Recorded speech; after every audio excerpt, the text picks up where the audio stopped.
Okay, I'm Mike Willis. We've got another edition of Greco Monday. I'm joined by Ben Provisor. Ben, you had a great match last night with RaVaughn Perkins on the Wrestling Underground UFC Fight Pass initial card. Congratulations. Thank you very much. It was a fun time. It was a great opportunity to showcase Greco and have some fun with a friend of mine, have a good match and wrestle hard. And I think we put on a show for everybody. So undisclosed location somewhere in the Pacific Northwest. You're actually packing up now, getting ready to head home, fly back to Pennsylvania. When did you know you were going to take the match, and how did it all get set up? I got called about a month ago, and they said they're going to put on this event, and they asked me if I wanted to wrestle, and I said yeah. And they pretty much just asked me what weight I can make. I said I can make 180. And then I think Kamal was supposed to be the first. It was supposed to be me against Kamal in the first choice, which, I'd love to have that match. I think that'd be a great second match for this underground series. Me versus Kamal is a very interesting match. And then, just started training, and Rayvon ended up taking the match. And we had a great time out there and wrestled hard. Yeah. So you and Rayvon had never actually, wrestled a match against each other, given you've been at 87 recently. He's been at 72. With the Olympic year, you're kind of meeting in the middle at 77. But how familiar were you with him, just given that both of you guys have been on the senior level for a long time now? I wasn't very familiar. I don't think I'm very familiar with him. We definitely have trained a few times with each other and been partners, but we obviously haven't wrestled in competition, and wrestling people in competition is really the only true test in wrestling live with them. And we were almost like 2 weight classes apart before, so we really didn't practice too much together. So it was nice to, feel him out and what he's going to do in a match. And, I know I can make adjustments so I don't get thrown. But, it was a good match and came out on top. So. Yeah, that first period was absolutely wild. I think it went 5 for him, 4 for you, 4 for him, then maybe 2-2-2 for you. But could you walk us through it a little bit? Because again, the action in it, was right off the bat, immediate, and then continued for the entire period.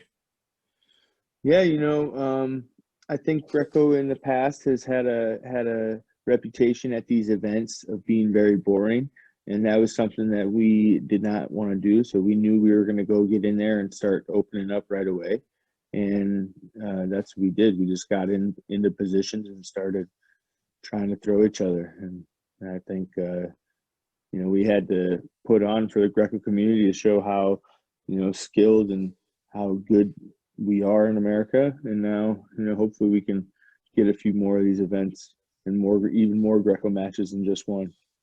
So, is it tough to bounce back from a 5 like that, like right off the bat, because you're in a spot where another one of those and the match is over?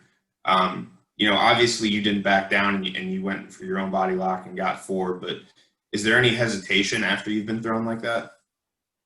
I think it actually takes the hesitation away. You need to sort of, once you're losing like that, you need to sort of open up and can't hold back at that point, because being down 5-0, you're sort of like you said, one move away from sort of being out of the match.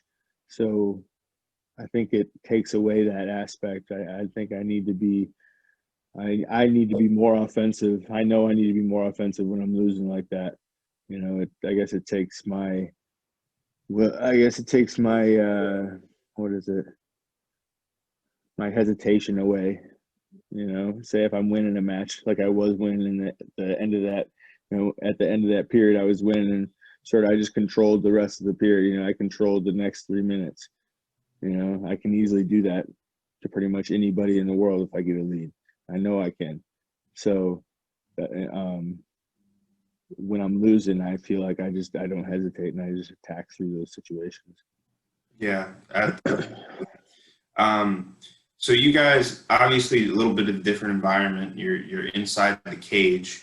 I don't really think it played a factor in your match as much as it did some of the other matches and the freestyle matches. But how did that affect your game plan? Did it affect your game plan? Did it affect your execution at all?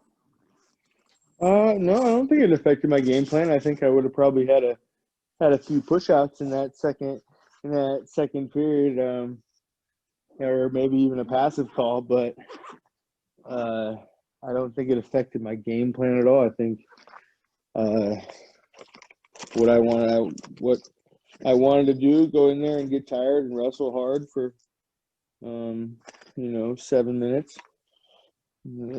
Or sorry, 6 minutes. That's what I want to do. I just want to go get tired and wrestle hard. Haven't Yeah, wrestled in a long time. I've been dying to get back on the mat, because of this whole coronavirus thing. And it's just a great opportunity. It doesn't matter the type of money I'm getting paid. I just wanted to go wrestle. yeah. Was Final X your last competition? Yeah. So I was preparing for nationals in December, and then I had a hernia in my rib, so I couldn't wrestle. And that was going to be my first competition down at 77. Dieted for 3 months to get down to there, couldn't wrestle. Then same thing, trials, diet for 3 months, get all the way down to weight, holding 180 pounds, which is 30 pounds difference, 30 pounds lighter than what I was, the previous year, and then canceled again. So haven't wrestled in since Final X. I mean, a long time. Not fun. Yeah. Did you feel any rust initially out there? I mean, definitely it was a little rusty. You usually don't see me getting thrown like that. So I was definitely rusty going out there, but it's good to feel that again and get settled down back into my rhythm, back into how I know I can control people on my feet. And yeah, it's nice to get in there and get tired and hopefully put on a good show. I think there's a ton of people talking about the match and talking about how good the match was, and I think it's what Greco needed. Yeah. What do you think about this event kind of being held on UFC Fight Pass, which is a platform that is kind of populated right now by people that aren't wrestling fans. So what did you think about that and the idea that this kind of market, is expanding? Like, this is not a card that's just for wrestling fans, it's for all combat sports fans. Well, I mean, obviously it's huge because look, I mean, I'm going into fighting. There's going to be a decent amount of wrestlers that do end up going into fighting. So it's a great opportunity to build your brand and a great opportunity for wrestlers to be seen by the UFC and have potential jobs and stuff. I mean, it's a great opportunity for people. Yeah. So first time in the cage for you. I mean, you're not fighting, but you're wrestling. You still get any flashes to like you coming into that cage in the future or anything like that? Any what? Like any like flashes of you to competing in the UFC in the future, or just like being in an MMA centric environment? Was it kind of making you excited for the path you're going to go down? Very excited. Very excited. I'm so excited for them. I've been wrestling for 26 years, you know what I'm saying? Since I was real young, 4 or 5 years old. So honestly, I'm ready for something new. And MMA, the first time, I'd never been in a fight in my whole life. Never gotten a fight. And I mean, if you look at me, I probably wouldn't want to fight me either. Like, pick me to fight.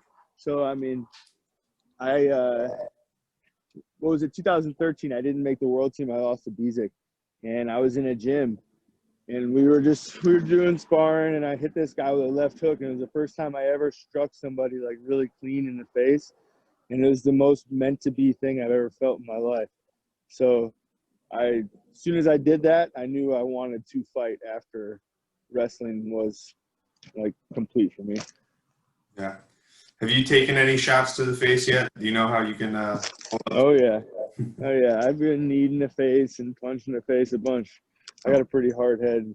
Yeah. Big head and big neck, so Better bring a baseball bat and knock me out. No glass chin here. No. So what was it like competing, you know, in a totally empty ring? I think this is maybe like the third event since the quarantine started, third big senior level event with matches going on. But obviously it's a pretty isolated thing, no fans clapping, you know, none of that stuff. So what is that like? I thought it was pretty normal. I didn't really think there was anything too different from what we obviously you don't have a coach there and there are no fans, but I think it felt more like a practice room match than it did a competition match because it was so private, you know. Mhm. So Going forward, would you take another one of these matches? 100%. I'd love to take another one of these. I would love to. Anytime, anywhere.